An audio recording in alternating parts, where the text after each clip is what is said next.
สุขันธศิลป์ที่ปรึกษาเจ้าคณะตำบลสุเทพเขต 2เจ้าวาดวัดอุโมงค์สวนพุทธธรรมพร้อมด้วยบรรดาพระภิกษุสงฆ์สามเณรและญาติโยมทั้งหลายได้การต้อนรับก็คือพวกเราพระภิกษุสามเณรเราเดินทางตามถนนในหมู่บ้านไปที่วัดอุโมงค์สวนพุทธธรรมในช่วงเวลาประมาณ 18 นาฬิกาก็มีการอัญเชิญพระธาตุพระบรมสารีริกธาตุโดยท่านนายกอบจ.ซึ่งก็คือคุณบุญเลิศบูรณุปกรณ์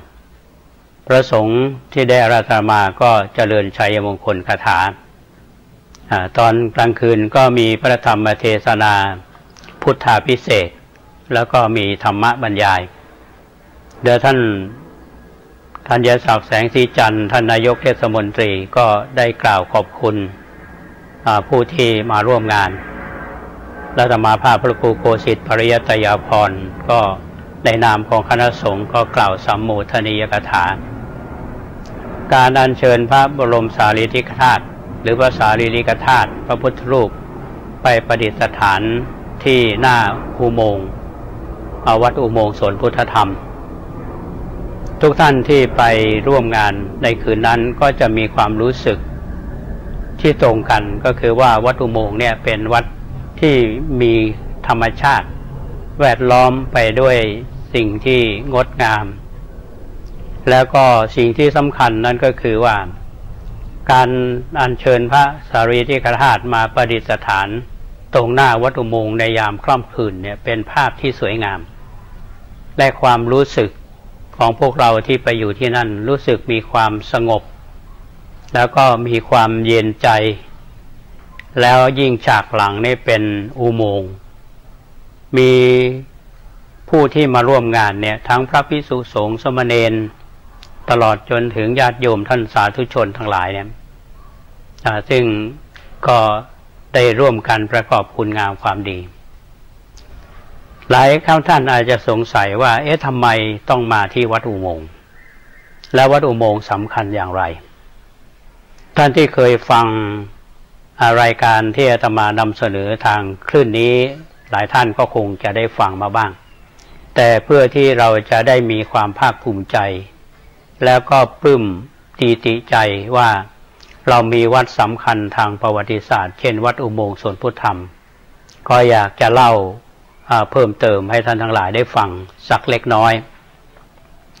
วัดอุโมงค์สวนพุทธธรรมเนี่ยเดิมชื่อว่าวัดไผ่11 กอสมัยของพระเจ้าเมงรายมหาราชพระองค์ได้อาราธนาพระสงฆ์ชื่อว่าพระมหากัสสปะซึ่งเป็นพระลังกามาจำพรรษาที่วัดอุโมงค์ในช่วงนั้นพระสายลังกาเนี่ยได้รับความเคารพเลื่อมใสจากพระมหากษัตริย์ที่มาประจำอยู่ในช่วงของราชวงศ์เมงรายในสมัยของพระเจ้าเมงรายเนี่ยพระสงฆ์ได้รับการสนับสนุนให้การศึกษาแล้วก็เป็นแบบอย่างที่ควรปฏิบัติเคร่งครัดก็จึงเป็นที่เลื่อมใสช่วงหลังจากนั้นมาวัดอุโมงค์ก็เสื่อมโทรมไปตามธรรมชาติแล้วมาในยุคของพระเจ้ากือนาพระเจ้ากือนานี่มีความเลื่อมใสในพระสงฆ์ที่มีความเคร่งครัดภาษาเราก็เรียกว่าพระป่าก็ได้นิมนต์พระมาจากลังกาเป็นส่วนใหญ่แล้วก็อาจจะมีพระทางกรุงเทพพระเชียงใหม่เราที่อยู่ที่มีความแตกฉานและเคร่งครัดในพระธรรมวินัยแต่มีพระเถระรูปหนึ่งนั่นก็คือพระเถรจันทร์หรือท่านมหาเถรจันทร์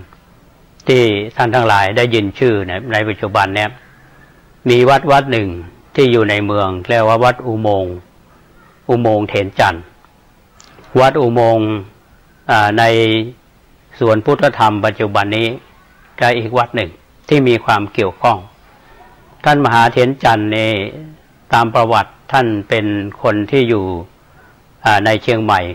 แล้วก็ได้บรรพชา อุปสมบทแล้วได้ศึกษาได้เรียนรู้ในเรื่องของหลักคัมภีร์ในทางพระพุทธศาสนาเป็นผู้มีความแตกฉานในพระไตรปิฎกแล้วท่านก็เป็นผู้ที่มีความมุ่งมั่นในการที่จะศึกษาในเรื่องของมนต์ทั้งหลายตามประวัติเนี่ยท่านได้มีความประสงค์อย่างยอดยิ่งที่จะมีความแตกฉานในพระไตรปิฎกล่วงรู้เรื่องของพระธรรมวินัยขององค์สมเด็จพระสัมมาสัมพุทธเจ้าเรื่องเขาเล่าว่ามีเทพธิดาองค์หนึ่งในขณะที่ท่านปฏิบัติธรรมอยู่มาถามท่านว่าจะลาสิกขาไหมท่านก็ยืนยันว่าท่านไม่ลาสิกขาท่านตั้งใจที่จะปฏิบัติทีนี้นางเทพธิดานั้นก็ยินดีและชื่นชมแล้วก็เอาของมาถวายท่านก็บอกว่าอาจจะเป็นเส้นหมากหรือเป็นหมากอะไรสักอย่างหนึ่งเนี่ยน้อมถวายในขณะนั้นท่านมหาเถรจันทร์นี่ก็เอื้อมมือไปหยิบของปรากฏว่าในชั่วแวบหนึ่งของจิตใจของท่านตอนนั้นท่านก็ไปจับมือของเทพธิดาเทพธิดานี่ก็เลยคือนึกรู้สภาพจิตใจของมหาเถระตอนนั้นท่านก็เลยทำให้มหาเถรจันทร์เนี่ยมีลักษณะที่ว่าเป็นผู้เสียสติตั้งแต่นั้นเป็นต้นมาท่านก็อยู่บางวันเนี่ยท่านก็ต้องปฏิบัติธรรมอยู่บางครั้งผู้คนทั่วไปก็เห็นว่าท่านเหมือนกับคนบ้าเหมือนกับคนบ้าเสียสติแต่ท่านเป็นผู้ที่มีความแตกฉานที่สำคัญนั่นก็คือเป็นที่เคารพนับถือของพระเจ้ากือนาเป็นอย่างยิ่งในยามใดเนี่ยท่านพระเจ้ากือนานี่ต้องการที่จะพบท่านเพื่อปรึกษางานลาราชการหรือปรึกษางานอื่นๆเนี่ยไม่สามารถที่จะพบตัวท่านได้เพราะว่าท่านไปปลีกวิเวกตามป่าตามเขาที่สำคัญนั่นก็คือท่านมีความแตกฉานสามารถที่จะแต่งหนังสือเรื่องหนึ่งก็คือจริยวัตรสำหรับเจ้าเมืองพูดง่ายๆก็คือเป็นหลักในแนวปฏิบัติของผู้ปกครองและเป็นแนวปฏิบัติของเจ้านายในสมัยนั้นท่านได้สามารถที่จะไปนั่งในหัวใจของพระเจ้าแผ่นดินในยุคนั้นเป็นที่เคารพนับถือท่านพระมหาเถรจันทร์เนี่ยก็จึงได้ความเคารพนับถือจากพระเจ้าแผ่นดินโดยเฉพาะพระเจ้ากือนาแล้วก็เจ้านายทั้งหลายในยุคนั้นและพระสงฆ์องค์เจ้าแต่ท่านก็ได้ทำหน้าที่ของท่านอย่างนี้ต่อมาเนี่ยท่านในยามใดนี่ท่านมีภารกิจที่จะเข้าในเมืองท่านก็ไปพักที่วัดอุโมงค์เถรจันทร์ในยามที่ท่านปฏิบัติธรรมท่านก็มาอยู่วัดอุโมงค์ปัจจุบันนี้เราจะเห็นได้ว่าที่วัดอุโมงค์นี้มีอุโมงค์อยู่6ช่องและที่น่าชื่นใจที่สุดนั้นก็คือในอุโมงค์เนี่ยจะมีภาพเขียนโบราณภาพเขียนโบราณอันนี้ก็ท่านมหาเถรจันทร์เนี่ยท่านได้มรณภาพไปอายุ77 ปีอันนี้เป็นเรื่องย่อๆอยากเล่าให้ท่านทั้งหลายฟังว่าที่การเราได้พบมาพระธาตุสารีริกธาตุที่วัดเถรจันทร์ซึ่งอยู่ห่างจากวัดอุโมงค์ไปในปัจจุบันนี้ถ้าเราจะเดินผ่านไปที่สระน้ำเนี่ยเข้าไปอยู่คนละฝั่งกันได้รับการขุดแต่งจากกรมศิลปากรนี่ก็ต้องชื่นชมและอนุโมทนากับทางเทศบาลตำบลสุเทพเป็นอย่างยิ่งเนี่ยที่ได้นำเรื่องนี้มาให้พวกเราชาวพุทธโดยเฉพาะพี่น้องตำบลสุเทพได้ร่วมกันหลังจากที่เราท่านทั้งหลายได้รับการต้อนรับจากพระเดชพระคุณหลวงพ่อพระครูสุคนศิลป์และคณะพระภิกษุสามเณรในตลอดคืนแล้วก็พอรุ่งเช้าของวันที่24นี่ก็มีการทำบุญตักบาตรที่หน้าอุโมงค์ญาติโยมที่ไปทำบุญมีท่านนายกมีผู้บริหารมีเจ้าหน้าที่และญาติโยมก็ไปกันเป็นจำนวนมากพอถึงเวลาบ่าย3 โมงของวันที่24เนี่ย เราก็อัญเชิญพระธาตุโดยเรามีจัดขบวนจากวัดอุโมงค์เดินทางไปที่วัดโป่งน้อยเป็นภาพที่น่าประทับใจนะ อาตมาพร้อมทั้งพระเดชพระคุณท่านเจ้าคุณพระภาวนาธรรมาภิรัตน์เจ้าวาดวัดลำเปิงท่านในฐานะที่เป็นเจ้าคณะตำบลสุเทพเขต2นำพระภิกษุสามเณรร่วมขบวนไปได้ไปถึงวัดอุโมงค์ขออภัยวัดโป่งน้อยเนี่ยก็ใช้เวลาประมาณ1 ชั่วโมงเมื่อไปถึงแล้วได้รับการต้อนรับในวันนั้นเนี่ยพิธีอัญเชิญขึ้นประดิษฐานในวิหารของวัดโป่งน้อยเนี่ยก็มีท่านผู้ใหญ่ท่านในอำเภอเมืองเชียงใหม่ในตอนกลางคืนนั้นก็มีการแสดงพระธรรมเทศนาพุทธาภิเษกแล้วก็ธรรมบรรยายการมีพระธรรมเทศนาแบบพื้นเมืองพุทธาภิเษกเนี่ยหลังจากที่จบแล้วเนี่ยพระเดชพระคุณท่านเจ้าคุณภาวนาธรรมาภิรัตน์เนี่ยท่านได้กล่าวสัมโมทนียกถาพูดถึงเรื่องความเป็นไปเป็นมาในเนื้อหาของธรรมพุทธาภิเษกให้ญาติโยมและพี่น้องที่ฟังในค่ำคืนนั้นหลายท่านฟังแล้วมีความประทับใจมีความชื่นใจและมีความเข้าใจว่าในช่วงของธรรมพุทธาภิเษกเนี่ยเป็นช่วงที่พระพุทธเจ้าท่านได้ตรัสรู้อนุตตรสัมมาสัมโพธิญาณการค่ำคืนวันนั้นผ่านไปด้วยความเรียบร้อยพอรุ่งเช้าของวันใหม่ก็วันที่25เนี่ยเราก็มีการทำบุญตักบาตรปรากฏว่ามีผู้ที่มาร่วมงานเป็นจำนวนมากเป็นทุกคนมามีใบหน้ายิ้มแย้มแจ่มใสพอตอนบ่ายเวลาประมาณจะ15 นาฬิกาเราก็จะเคลื่อนขบวนอัญเชิญพระธาตุไปที่วัดลำเปิงญาติโยมท่านสาธุชนทั้งหลายบริเวณวัดโป่งน้อยนี้คลาคล่ำไปด้วยพุทธศาสนิกชนบรรดาพระภิกษุสงฆ์สามเณรเราก็เคลื่อนขบวนไปที่วัดลำเปิงการเดินทางจากวัดโป่งน้อยผ่านที่ทำการของเทศบาลออกถนนใหญ่แล้วก็วกเข้ามาที่วัดลำเปิงพระเดชพระคุณท่านเจ้าคุณพระภาวนาภิรัตน์และอาตมาภาพพร้อมทั้งท่านพระครูสมุบุญเลิศแล้วก็ทีมงานบรรดาพระภิกษุสามเณรของวัดลำเปิงโยคีขบวนยาวเหยียดเป็นขบวนที่น่าประทับใจเป็นอย่างยิ่งเราไปถึงวัดลำเปิงยิ่งมีความประทับใจได้รับการต้อนรับจากทางวัดอย่างดียิ่งในค่ำวันนี้ผู้ที่มาเป็นประธานอัญเชิญพระธาตุก็คือท่านผู้กำกับจังหวัดเชียงใหม่เราได้รับการต้อนรับที่แตกต่างจากวัดอื่นๆเนี่ยพอมาถึงแล้วเนี่ยวัดลำเปิงเราก็ได้มีการเวียนรอบวิหาร3 รอบ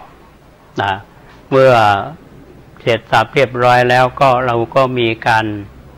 แสดงธรรมเทศนาธรรมบรรยายแล้วก็ฟังพุทธาภิเษกเมื่อมีพุทธาภิเษกเรียบร้อยแล้วในตลอดคืนจนถึงเกือบ4 ทุ่มเนี่ยงานเราไปถึงขนาดนั้นแล้วต่อจากนั้นมาก็มีการสวดเบิกของวัดศรีโซดามีการสวดเบิกแล้วก็มีการสวดมนต์และปฏิบัติธรรมจนถึงประมาณตี 2ของวันใหม่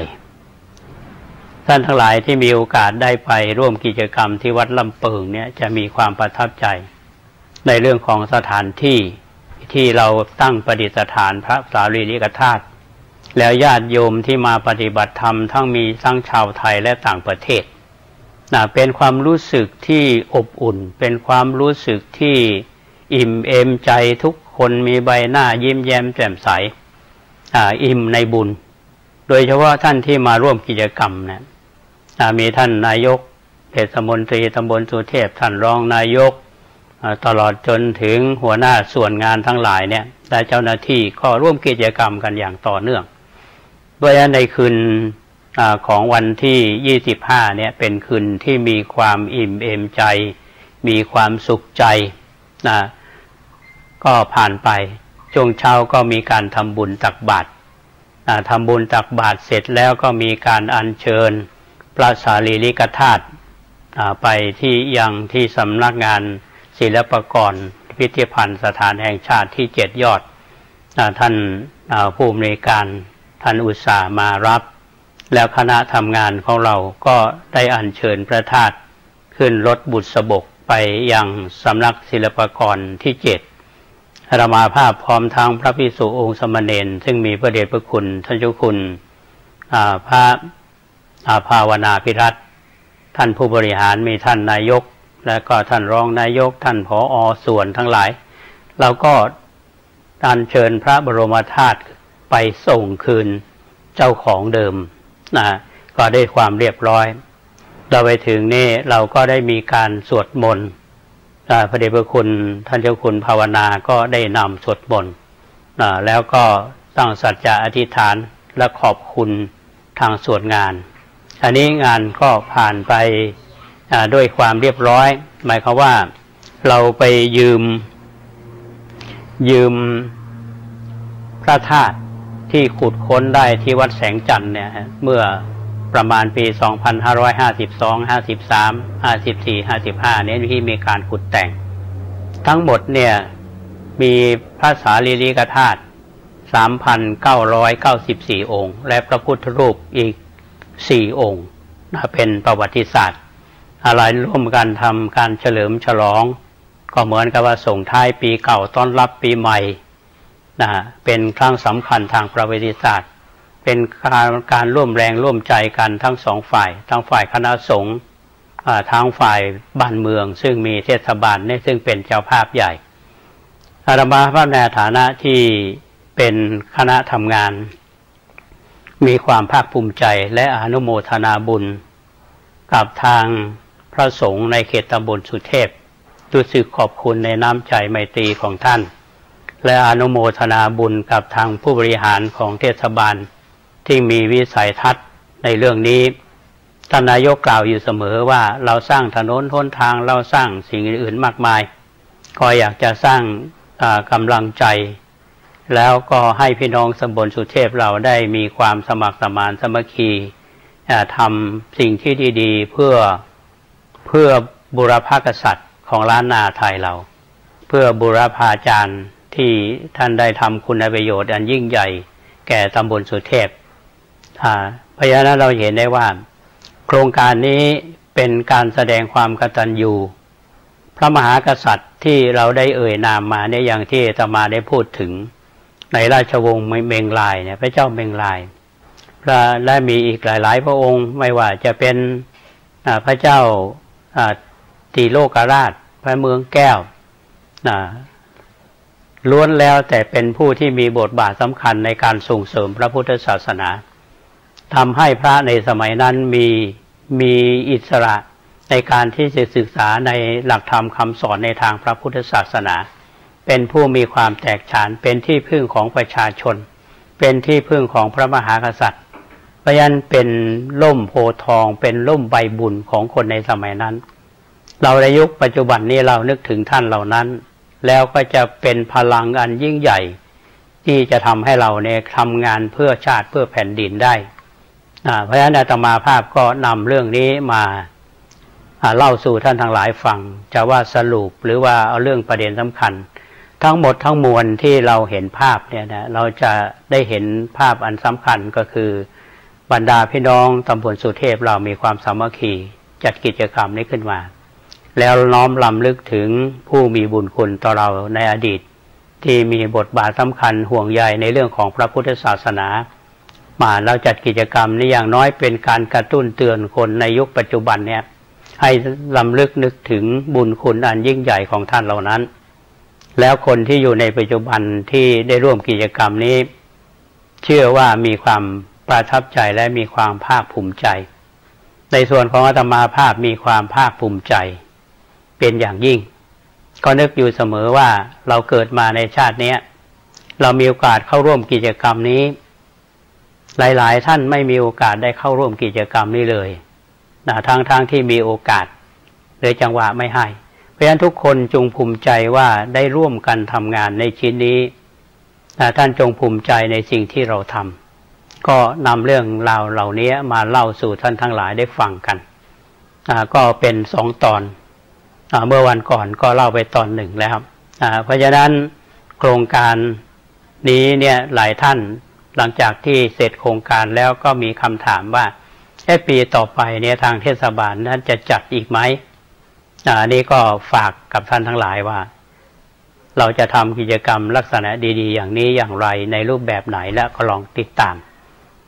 ก็ต้องขอบคุณพระมหาเถระโดยเฉพาะพระเดชพระคุณท่านเจ้าคุณพระเทพปริยัติเจ้าคณะจังหวัดเชียงใหม่ได้เป็นที่ปรึกษาได้เป็นกำลังใจได้ให้คำปรึกษาในวันที่เราไปประชุมกันที่วัดศรีโสดาท่านนายกท่านรองนายกท่านผอ.หัวหน้าส่วนแล้วพระเถระท่านก็เป็นกำลังใจเพราะนั้นงานจึงได้รับความเมตตาจากทุกท่านทุกรูปได้เป็นอย่างดีแล้วก็ต้องขออนุโมทนากับผู้บริหารเทศบาลที่มีท่านนายกเป็นประธานอนุโมทนาบุญกับพี่น้องศรัทธาชาวตำบลสุเทพทุกท่านที่ได้ร่วมแรงร่วมใจกันจัดกิจกรรมนี้ด้วยดีเป็นภาพรวมของเราท่านทั้งหลายในท้ายรายการวันนี้ก็ต้องขออนุญาตประชาสัมพันธ์กิจกรรมของวัดป่าแดงมหาวิหารในวันที่31ธันวาคม2561เราทั้งหลายนะมีกิจกรรมส่งท้ายปีเก่าต้อนรับปีใหม่ในส่วนของวัดป่าแดงเราจะมีสวดมนต์ข้ามปีก็จะเริ่มจัดเริ่มเวลา 22 นาฬิกาไปจนถึง 24 นาฬิกาก็จะมีการทำวัดสวดมนต์เจริญจิตภาวนาแผ่เมตตาออกจะร่วมสวดชยันโตพร้อมกับส่วนกลางซึ่งถ่ายทอดทางสถานีวิทยุกระจายเสียงแห่งประเทศไทยจนถึงเช้าของวันใหม่ที่1 มกราคม 2562อันนี้เป็นกิจกรรมกิจกรรมที่เราทำกันก็ขอเชิญชวนท่านที่อยู่ใกล้วัดป่าแดงท่านก็สามารถมาร่วมกิจกรรมได้การเราเริ่ม4 ทุ่มนะครับ4 ทุ่มส่วนท่านที่จะสะดวกในวัดต่างๆใกล้บ้านท่านในเมืองก็ดีหรือว่าในรอบนอกก็ดีท่านสามารถที่จะเข้าร่วมกิจกรรมได้ในฐานะที่เราเป็นพุทธศาสนิกชนอีกเรื่องหนึ่งนั้นก็ต้องขอแสดงความชื่นชมยินดีอนุโมทนาบุญเป็นอย่างยิ่งที่ทางผู้ช่วยศาสตราจารย์ดร.นัทวรยศคณบดีคณะวิศวกรรมศาสตร์มหาวิทยาลัยเชียงใหม่พร้อมด้วยสถาปนิกได้เดินทางมาวัดป่าแดงเพื่อสำรวจบันไดนาคซึ่งมีความสำรุดทรุดโทรมมากแล้วก็ท่านก็จะได้เมตตาได้ออกแบบและประมาณการค่าใช้จ่ายในการก่อสร้างเพราะฉะนั้นในปีใหม่ 2562 นี้ทางวัดป่าแดงก็ขอน้อมเชิญชวนท่านสาธุชนทั้งหลายร่วมกันบูรณะบันไดนาคขึ้นวัดป่าแดงมหาวิหารท่านที่เคยเดินทางมาแล้วจะมาเห็นว่าในสภาพเป็นจริงปัจจุบันนี้สำรุดทรุดโทรมขนาดไหนและอาตมาภาพก็ยังหวังเป็นอย่างยิ่งว่าการสร้างบันไดนาคขึ้นบนวัดเนี่ยเพื่อให้คนได้มาทำบุญได้สร้างคุณงามความดีได้ประกอบกิจอันเป็นกุศลยิ่งใหญ่เนี่ยเหมือนกับเราสร้างบันไดขึ้นสวรรค์เพราะฉะนั้นเรามาร่วมแรงร่วมใจกันสร้างสิ่งที่ดี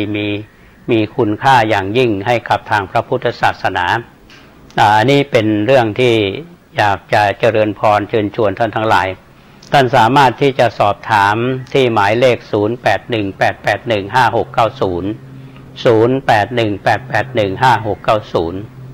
ทุกวันพระที่วัดป่าแดงเราจะมีสวดมนต์ทำวัดสวดมนต์แปลเจริญจิตภาวนาแผ่เมตตาในเวลา 19 นาฬิกาของทุกวันพระ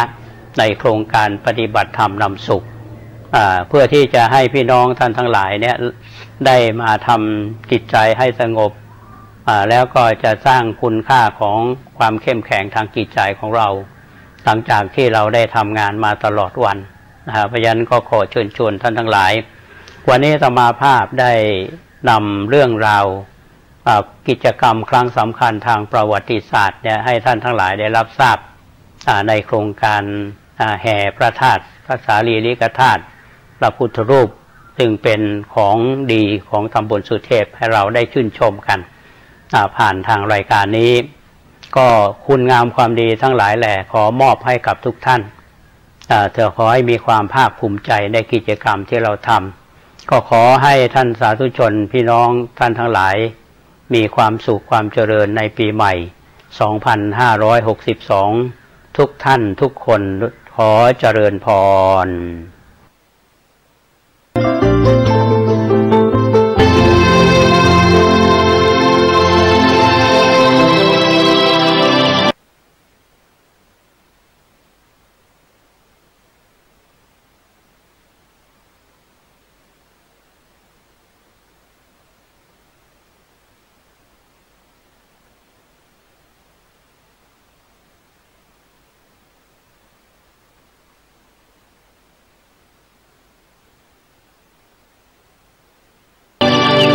วันนี้เป็นวันพระขอเรียนเชิญพุทธศาสนิกชนทุกท่านมากลั่นจิตให้ใสกลั่นใจให้เป็นบุญด้วยการให้ทานรักษาศีลและเจริญจิตภาวนาน้อมจิตให้เข้าถึงพระรัตนตรัย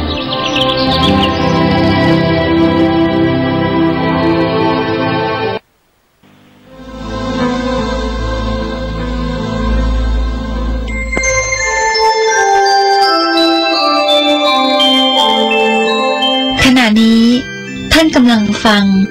สถานีวิทยุกระจายเสียงพระพุทธศาสนา FM 104.5 เมกะเฮิรตซ์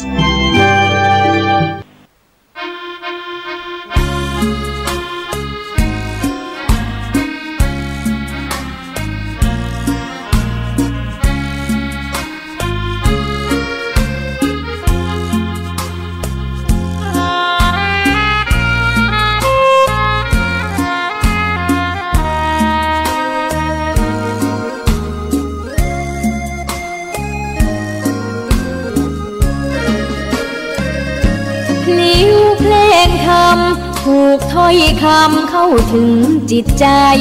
ฟังรายการวิทยุเสียงใสส่งถึงใจไปสู่ปลายนาสารธรรมน้อมนำมองพระศาสดาบอกผู้คนทั่วลาหันมาเข้าวัดฟังธรรมเสียงนี้เป็นคลื่นธรรมะจากใจ